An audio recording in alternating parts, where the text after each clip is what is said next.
0504번님께서 보내주신 문자인데요. 종목은 에코프로비엠이고요. 매수가가 21만 원에 비중 15%. 지금 수익 중인데 목표가는 얼마로 잡아야 할까요? 꼭 상담 부탁드립니다. 라는 질문을 보내주셨습니다. 에코프로비엠 오늘 강보합에서 마감을 했습니다. 25만 원에서 종가를 기록했고요. 지금 수익 중이십니다. 일단 수익권이 조금 수익률이 좀 줄어든 구간인 것 같긴 한데 다시 한번 에코프로비엠의 반등이 가능할지 굉장히 또 증권가 의견도 많이 엇갈리고 있습니다. 매수 의견도 나오고 매도 의견도 나오고 여러 가지 의견들 나오고 있는데 전문가님은 에코프로비엠에 대해서 좀 어떻게 보시나요? 네, 에코프로비엠은 이제 전기차 시장이 이제 개화가 되면서 네. 물론 많은 이제 성장률을 보여주면서 증시들이 이 주가들이 고점을 치달았다 보니까 지금 이제 시장에서 리포트들이 매도 의견들이 좀 나오고 있거든요. 네. 하지만 저는 지금 이제 박스권 당연히 이제 증시들이 하락을 하면서 2차 전지가 시장을 주도했던 만큼 하락세가 나올 때 2차 전지를 매도를 하면서 증시가 좀 밀렸다라고 봐도 과언이 아니다라고 말씀드릴 수 있을 것 같은데 실질적으로 짧은 시간 안에 약 3달 만에 지금 뭐 10만 원 선에서 에코프로비엠이 30만 원 선까지 3배까지 성장을 한 만큼 실질적으로 이 기간 조정과 가격 조정을 좀 거쳐야 되는 그런 시점이라고 말씀을 좀 드릴 수 있어요. 실질적으로 이렇게 지금 가격과 기간이 조정이 거치다 보면 다시 한번 성장을 할 수 있는 레벨업 될 수 있는 이런 부분이 왔다라고 말씀드릴 수 있을 것 같고 실질적으로 21만 원 선이라고 하니까 수익에 대해서는 크게 문제가 될 거 없는데 고점 대비해서 좀 하락을 한 상황이기 때문에 과연 이 부분을 홀딩을 할지 그리고 뭐 이제 매도를 할지 좀 궁금하신 것 같아요. 먼저 이제 내용들을 우리가 살펴보면 에코프로비엠이 이제 얼마 전에 며칠 전에 실적 발표를 했죠. 실적 발표를 했음에도 불구하고 굉장히 좀 좋은 흐름들, 반등 흐름들이 좀 나와줬고 그럼에도 불구하고 이제 시장에서는 많은 우려와 걱정을 좀 이제 나오고 있습니다. 다만 우리가 여기서 좀 에코프로비엠을 중장기적으로 좀 끌고 갈 수 있는지 여부는 결국엔 실적입니다.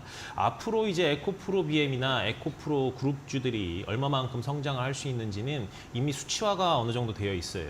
언론을 통해서 우리가 뉴스를 통해서 기사를 통해 가지고 충분히 접할 수 있는 부분이다라고 다시 한번 말씀을 좀 드릴 수 있을 것 같고 네. 에코프로비엠 같은 경우에는 캠5 N 공장 그리고 뭐 에코프로 EM이라든지 캠7 공장이 작년 10월부터 그리고 11월까지 가동을 좀 시작을 했습니다. 그렇기 때문에 이제 연말부터 가동이 지금 진행이 됐기 때문에 연초 1분기부터 실적이 좀 잘 나온 케이스라고 보시면 될 것 같아요. 올해 같은 경우에도 이제 본격적인 매출들이 좀 일어나다 보니까 2분기도 기대를 해볼 필요성이 있을 거라고 생각이 되고요.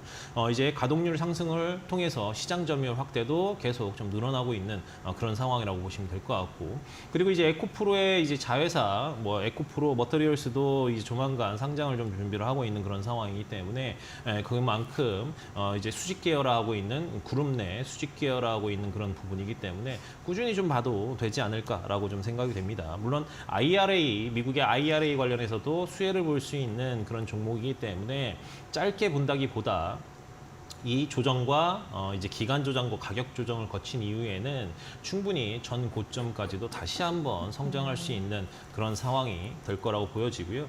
21만 원이니까 사실 지금 25만 원 선이라고 하면 단기적으로는 좀 저점, 박스 하단 부분이라고 좀 보셔도 무방합니다. 그렇기 때문에 이제 중장기적인 홀딩을 할 수 있는 시간적인 여유가 계시다면 오히려 빠졌었을 때 조금씩 더 모아가는 전략도 유효하지 않나라고 이렇게 보고요.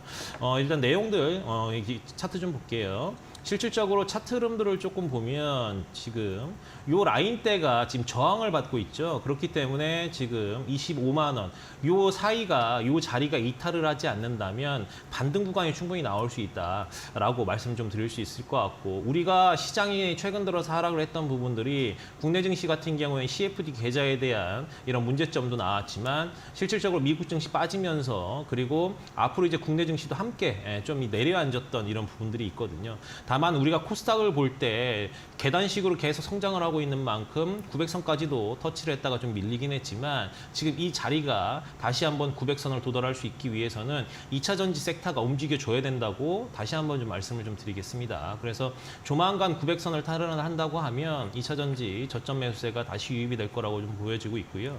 그래서 지금 자리에서는 빠진다고 하면 뭐 손절이라든지 매도보단 오히려 추가 매수를 해서 비중을 좀 늘려가는 이런 전략들이 필요할 거라고 보여지고 지금 25만 원 선이 이탈하지 않는다고 하면 박스 저점이라고 조금 말씀을 좀 드릴 수 있을 것 같아요.